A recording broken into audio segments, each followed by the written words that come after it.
ಇಷ್ಟವಾದ ಸೀಸನ್ ಮಳೆಗಾಲ, ಚಳಿಗಾಲ, ಬೇಸಿಗೆಗಾಲ? ಮಳೆಗಾಲ, ಮಳೆ ಕಮ್ಮಿ ಅದಕ್ಕೆ. ತುಂಬ ಇಷ್ಟಪಟ್ಟು ತಿನ್ನುವಂಥ ಫುಡ್ ಯಾವುದು? ಹೋಳಿಗೆ ಭಾಳ ಇಷ್ಟ. ನೀವು ಜಾಸ್ತಿ ಯಾರಿಗೆ ಮೆಸೇಜ್ ಮಾಡೋದು? ಎಲ್ಲರಿಗೂ ಎಲ್ರಿಗೂ ಮಾಡ್ತೀರಾ? ತುಂಬ ಇಷ್ಟವಾದ ಸಬ್ಜೆಕ್ಟ್ ಯಾವುದು? ಕನ್ನಡ. ನಿಮ್ಗೆ ಇಷ್ಟವಾದ ಹೀರೋ ಯಾರು? ಪುನೀತ್ ರಾಜ್ಕುಮಾರ್ ಸರ್. ಒಂದು ನಾಲ್ಕು ಡೈಲಾಗ್. ಆದರೆ ಏರುವ ಅರಿವಿನ ಕಲ್ಪನೆ ಇಲ್ಲದ ಈ ನಂದರಿಗೆ ಮೋಕ್ಷದ ಸಿದ್ಧಿ. ಚಿನ್ನವನ್ನು ಮಾರುವ ಬುದ್ಧಿವಂತರ ಆಯ್ಕೆ Hindustan gold company. Hindustan gold company, ಇದು ನಿಮ್ಮ ಕಂಪನಿ ಅಲ್ಲ, ನಮ್ಮೆಲ್ಲರ ಕಂಪನಿ. ನಿಮಗೆ ಇಷ್ಟವಾದ ಸೀಸನ್ ಯಾವುದು? ಒಂದು ಸ್ವಲ್ಪ ಫನ್ನಿಯಾಗಿ ಹೋಗೋಣ. ಇಷ್ಟವಾದ ಸೀಸನ್ ಮಳೆಗಾಲ, ಚಳಿಗಾಲ, ಬೇಸಿಗೆಗಾಲ? ಮಳೆಗಾಲ. ಮಳೆಗಾಲ ಯಾಕೆ? ಮಳೆಗಾಲ. ನಿಮ್ಮ ಕಡೆ ಮಳೆ ಕಮ್ಮಿನಾ? ಮಳೆ ಕಮ್ಮಿ ಅದಕ್ಕೆ. ಅದಕ್ಕೆ ಬಿಸಿಲು ಜಾಸ್ತಿ ನಮ್ಮ ಕಡೆ. ಓಕೆ. ತುಂಬ ಇಷ್ಟಪಟ್ಟು ತಿನ್ನುವಂಥ ಫುಡ್ ಯಾವುದು? ಸ್ವೀಟ್ ಅಲ್ಲ, ಯಾವುದಾದ್ರೂ ಆಯಿತು. ಹೌದಾ? ಹೋಳಿಗೆ ಭಾಳ ಇಷ್ಟ. ಹೋಳಿಗೆ. ನಮ್ಮ ಕಡೆ ಹೋಳಿಗೆ, ಈ ಕಡೆ ಹೋಳಿಗೆ ಏನು ಮಾಡ್ತಾರೆ, ತುಂಬ ಅಂದರೆ ಮೇಲ್ಗಡೆ ಮೈದಾ ಇರುತ್ತಲ್ಲ, ಅದು ತೆಳ್ಳ ಇದು ಮಾಡ್ಬಿಟ್ಟು ಒಳಗಡೆ ಸ್ವೀಟ್ ಐಟಮ್ ಇರುತ್ತೆ, ಹೂರ್ಣ ಅಂತೀವಲ್ಲ ನಾವು, ತುಂಬ ಕಡಿಮೆ ಹಾಕ್ತಾರೆ ಬೆಂಗಳೂರು ಸೈಡು. ನಮ್ಮ ಸೈಡು ಹೂರ್ಣ ಎಲ್ಲ ದಪ್ಪ ಇರಬೇಕು, ಹೋಳಿಗೆನೂ ದಪ್ಪ ಇರುತ್ತೆ ನಮ್ಮ ಕಡೆ. ಇಷ್ಟ. ನೀವು ಜಾಸ್ತಿ ಯಾರಿಗೆ ಮೆಸೇಜ್ ಮಾಡೋದು? ಎಲ್ರಿಗೂ ಮಾಡ್ತೀರಾ? ಓಕೆ. ಲವ್ ಮ್ಯಾರೇಜಾ, ಅರೇಂಜ್ ಮ್ಯಾರೇಜಾ? ಮನೆ ಮುಗಿಬೇಕು. ಮನೆ ಮುಗಿಲಿ, ಆಮೇಲೆ ಲವ್ ಅರೇಂಜು. ನನ್ನ ಕನಸು ಆಕ್ಚುಲಿ ಇರೋದು ಅದೇ, ಒಂದು ಆರ್ಟಿಸ್ಟ್ ಆಗಿ ಚೆನ್ನಾಗಿದೆ ಆಗ್ಬೇಕು. ಬಿಟ್ರೆ ನಾನು ನನ್ನ ಸ್ವಂತ ಯಾರ ಹತ್ರನೂ ₹1 ದುಡ್ಡು ಇಸ್ಕೊಳ್ದೆ, ನಾನು ಏನು ದುಡಿತೀನೋ, ತಿಂಗಳಿಗೆ ಏನು ದುಡಿತೀನೋ ಅದನ್ನ ತಗೊಂಡೋಗ್ಬಿಟ್ಟು, ಅದಕ್ಕೆ 4 ವರ್ಷದಿಂದ ಹತ್ತಿರ ಆಗ್ತಾ ಬಂತು. ಅವಾಗಿಂದನೂ ಪ್ರೊಸೆಸ್ ನಡೀತಾನೆ ಇದೆ. ಈಗ ಇನ್ನೊಂದು 2-3 ಮಂತ್ಸಲ್ಲಿ ಕಂಪ್ಲೀಟ್ ಆಗುತ್ತೆ. ಅದಕ್ಕೆ ಹೇಳೋದು, ಮನೆ ಕಟ್ಟಿ ನೋಡು, ಮದುವೆ ಮಾಡಿ ನೋಡು. ಎರಡು ಒಟ್ಟೊಟ್ಟಿಗೆ ಆಗಕ್ಕಾಗಲ್ಲ, ತುಂಬಾ ಕಷ್ಟ. ಮನೆ ಮುಗಿಸ್ತೀನಿ ಫಸ್ಟ್. ಮನೆ ಮುಗಿಸ್ತೀರಾ, ಆಮೇಲೆ ಮದುವೆ ಬಗ್ಗೆ. ಓಕೆ. ನೀವು ಸ್ಕೂಲ್ಗೆ ಹೋಗುವಾಗ ತುಂಬ ಇಷ್ಟವಾದ ಸಬ್ಜೆಕ್ಟ್ ಯಾವುದು? ಕನ್ನಡ. ಹೌದು. ತುಂಬ ಕಷ್ಟವಾದ ಸಬ್ಜೆಕ್ಟು? ಇಂಗ್ಲೀಷು. ಹೌದು. Wow, super. ತುಂಬ ಕಷ್ಟ. ಗಣಿತನೂ ಹೆಂಗೋ ಅದು ಇದು ಲೆಕ್ಕ ಮಾಡಿ ಏನೋ ಮಾಡ್ತಿದ್ವಿ. ಇಂಗ್ಲೀಷು ನನಗೂ ಬರ್ತಿದ್ದೇ ಇಲ್ಲ. ಏನು ಅಂದರೆ ಮಾರ್ಕ್ಸ್ ಎಲ್ಲ ಆನ್ಸರ್ ಬರೀಬೇಕಲ್ಲ, ಏನು ಅದು ಬರ್ತಾನೆ. ನಮಗೂ ಇಂಗ್ಲೀಷ್ ಬರ್ತಾ ಇರ್ಲಿಲ್ಲ ಬಿಡಿ. ನಾವು ಕ್ವಶನ್ನ ಉಲ್ಟಾ ಪಲ್ಟಾ ಬರೆದು ಆನ್ಸರ್ ಮಾಡ್ತಿದ್ವು. ನಾನು ಕ್ವಶನ್ನೇ ಬರೆದು ಬಿಡ್ತಿದ್ದೆ, ಈ ಕಡೆಯಿಂದ ವಾಪಸ್ ಪೇಜ್ ತುಂಬಿಸ್ಬೇಕು. ನೋಡಿದ್ರೆ ಎಷ್ಟು ಬರೆದ್ಬಿಟ್ಟಿದ್ದಾರೆ ಅಂತ ನೋಡಿದ್ರೆ ಎಲ್ಲ ಕ್ವಶನ್ ಇರ್ತದೆ. ಎಲ್ಲ ಕ್ವಶನ್ 10 ವಾಕ್ಯದಲ್ಲಿ ಉತ್ತರಿಸಿ ಅಂತಂದ್ರೆ ಅದೇ ಯಾವ್ದೊಂದು ಸ್ಟೋರಿ ಬರೆದ್ಬಿಡೋದು, ಇಲ್ಲ ಯಾವುದೋ ಪದ್ಯ ಬರೆದ್ಬಿಡೋದು, ಸಂಬಂಧ ಇಲ್ಲಿ ಇರ್ತಿದ್ದಿಲ್ಲ ಅದಕ್ಕೆ. ಆ ಪದ್ಯದಲ್ಲೂ 100 ಸ್ಪೆಲ್ಲಿಂಗ್ ಮಿಸ್ಟೇಕ್ ಇರೋದು, ಬಟ್ ತುಂಬಿಸ್ಬೇಕು ಪೇಜ್ನ, ಹಂಗೆ ಮಾಡ್ತಿದ್ದೆ. ಓಕೆ. ಈಗ ಪ್ರೆಸೆಂಟ್ ಎಲ್ಲಿದ್ದೀರಾ ನೀವು?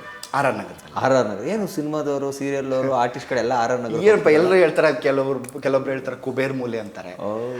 ಆ ಮೂಲೆ ಈ ಮೂಲೆ ನೋಡ್ಲಿಲ್ಲ. ಫಸ್ಟ್ ಬಂದಿದ್ದು ಅಲ್ಲಿಗೆ, ನಮ್ಮ ಫ್ರೆಂಡು ಕಡಿಮೆ ಬಾಡಿಗೆ ಸಿಗುತ್ತೆ ಅಂತ ಹೋದ್ವಿ ಅಷ್ಟೇ. ಹೋಗ್ತಾ ಚೆನ್ನಾಗಾಯ್ತು. ಸೂಪರ್. ಓಕೆ. ನಿಮ್ಗೆ ಇಷ್ಟವಾದ ಹೀರೋ ಯಾರು? ಪುನೀತ್ ರಾಜ್ಕುಮಾರ್ ಸರ್. ಅಪ್ಪು ಸರ್. ಹೌದು. ಓಕೆ. ಆ್ಯಕ್ಟಿಂಗ್ ಬಿಟ್ಟು ಬೇರೆ ಏನೇನೆಲ್ಲ ಕಲೆಗಳಿದೆ ನಿಮ್ಮಲ್ಲಿ? ನಾನು ಇನ್ಸ್ಟ್ರೂಮೆಂಟ್ ನುಡಿಸ್ತೀನಿ. ನನಗೆ ಇನ್ಸ್ಟ್ರೂಮೆಂಟ್ ನುಡಿಸೋದಂದ್ರೆ ತುಂಬ ಇಷ್ಟ. ಸಾಂಗ್ಗಳು ಕೇಳೋದಂದ್ರೆ ತುಂಬ ಇಷ್ಟ. ಮ್ಯೂಸಿಕ್ ಅಂದರೆ ಈಗ ಆ್ಯಕ್ಟಿಂಗ್ ಅಂದರೆ ಹೆಂಗೆ ಒಂಥರ ಖುಷಿ ಆಗುತ್ತೋ, ಮ್ಯೂಸಿಕ್ಕು ಇನ್ಸ್ಟ್ರೂಮೆಂಟ್ ಅಂದರೆ ಅಷ್ಟೊಂದು. ಯಾವ ಸಾಂಗ್ ತುಂಬ ಇಷ್ಟ ನಿಮಗೆ? ಸಾಂಗ್ಗಳೆಲ್ಲ ಆಲ್ಮೋಸ್ಟ್ ಎಲ್ಲ. ಯಾವ ಥರ ಸಾಂಗ್ಗಳು? ಇವರು ವೆಂಕಟೇಶ್ ಕುಮಾರ್ ಅವ್ರದ್ದು ತೊರೆದು ಜೀವಿಸಬಹುದೇ, ಆ ಥರದ ಸಾಂಗ್ಗಳು ಕೇಳೋಕ್ಕೆ ಒಂಥರ ಖುಷಿ. ಹಾಡ್ತೀರಾ ನೀವು? ಹೌದು. ಹಾಡು ಬರಲ್ಲ, ಕೇಳ್ತೀನಿ. ಇನ್ಸ್ಟ್ರೂಮೆಂಟ್ ನುಡಿಸ್ತೀನಿ ನಾನು ಆಲ್ಮೋಸ್ಟು. ತಮಟೆ, ನಗಾರಿ, ತಬಲಾ, ಡೋಲಕ್ಕು, ಜಂಬೆ, ರಿದಮ್ ಪ್ಯಾಡು, ಕಂಜ್ರ, ಆಲ್ಮೋಸ್ಟ್ ಎಲ್ಲ ಐಟಮ್ನು ನೋಡಿಸ್ತೀನಿ. ಅದು ಸಾಣೆಳಿಂದನೂ ಕಲ್ತಿದ್ದೆ. ಅದು ನಮ್ಮ ಪ್ರಕಾಶ್ ಬಡಿಗೇರ್ ಅಂತ ಒಬ್ಬರು ನಮಗೆ ಮ್ಯೂಸಿಷಿಯನ್ ಆಗಿ ಬಂದಿದ್ದರು, ಅವರಿಂದ ನಾನು ಕಲಿತೆ. ಓಕೆ. ಯಾವುದಾದ್ರು ಫಾರಿನ್ ಕಂಟ್ರಿಗೆ ಏನಾದರೂ ಹೋಗಿದ್ದೀರಾ? ಫಾರಿನ್ ಕಂಟ್ರಿಗೆ ಎಲ್ಲೂ ಹೋಗಿಲ್ಲ, ಬಟ್ ಹೋಗೋ ಚಾನ್ಸಸ್ಗಳು ಬಂದಿದೆ? ಹೋಗೋ ಚಾನ್ಸ್ ಬಂದಿದೆ, ಬಟ್ ಹೋಗಿಲ್ಲ ನಾನು. ಎಸ್. ಇಷ್ಟೆಲ್ಲ ಮಾಡಿದ್ದೀರಾ. ಈಗ ನಾಟಕದಿಂದ ಶುರು ಮಾಡ್ಕೊಂಡ್ರಿ ನೀವು ಪಯಣವನ್ನು, ಈ ಕಲಾವಿದನ ಪಯಣ. ಒಂದು ನಾಲ್ಕು ಡೈಲಾಗು ಸಕ್ಕತ್ತ ಮೈ ಜುಮ್ ಅನ್ಬೇಕು, ಆ ಥರ ಒಂದು 4 ಡೈಲಾಗ್. ನಾನೊಂದು ಚಂದ್ರಗುಪ್ತ ಮೌರ್ಯ ಅಂತ ಒಂದು ನಾಟಕ, ಅದರಲ್ಲಿ ಚಾಣಕ್ಯನ ಪಾತ್ರ ಮಾಡಿದ್ದೆ. ವಾವ್. ಚಾಣಕ್ಯನ ಪಾತ್ರ ನೋಡಿ. ಇಲ್ಲಾದರೆ ಅದು ಇದು ಹಾಕ್ಬಿಟ್ಟು ಕ್ಯಾಪ್ ಹಾಕಿ ಜುಟ್ಟೆಲ್ಲ ಇದು ಮಾಡ್ತಾರೆ. ನಾನು ತುಂಬ ಕೂದಲು ಬಿಟ್ಟು ಎಲ್ಲ ಬೋಡ ಮಾಡಿಸಿ ಇಲ್ಲಿಂದ ಹಿಂಗೆ ಒಂದು ಜುಟ್ಟು ಬಿಟ್ಟು ರಿಯಲ್ ಆ ಫೋಟೋಸ್ ಇಲ್ಲಿ ಇದ್ರೆ ತೋರಿಸ್ತಿದ್ದೇನೋ. ಬಟ್ ಅಷ್ಟು ಚೆನ್ನಾಗಿತ್ತು ಕ್ಯಾರೆಕ್ಟರ್, ತುಂಬ ಗಟ್ಟಿ ಕ್ಯಾರೆಕ್ಟ್ರು, ಸೀರಿಯಸ್ ಕ್ಯಾರೆಕ್ಟ್ರು. ಅದು ಮಾಡಿದ್ದೆ. ಅದೇ ನಂಗೆ ತುಂಬ ಎಲ್ಲೋದ್ರೂ ಆಲ್ಮೋಸ್ಟ್ ಆ ಡೈಲಾಗ್ ನನಗೆ ತುಂಬ ಇಷ್ಟ. ಅದನ್ನ ಹೇಳ್ತೀನಿ. ಹೇಳ.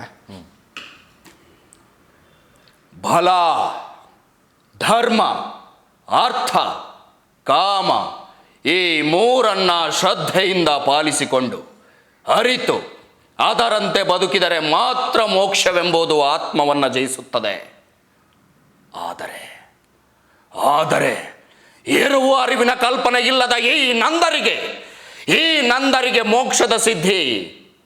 ದಕ್ಕುವುದಾದರೂ ಹೇಗೆ ಸಾಧ್ಯ?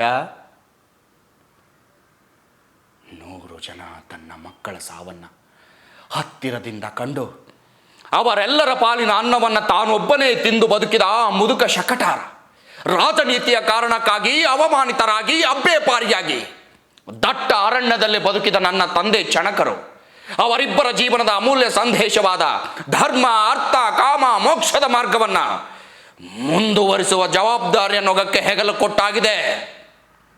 ಈಗ ಚಲಿಸುವ ಚಕ್ರದ ಗಾಲಿಯ ಚಲನೆಯನ್ನ ಬದಲಿಸುವ ದಾರಿ ತುಳಿಯಬೇಕಾಗಿದೆ.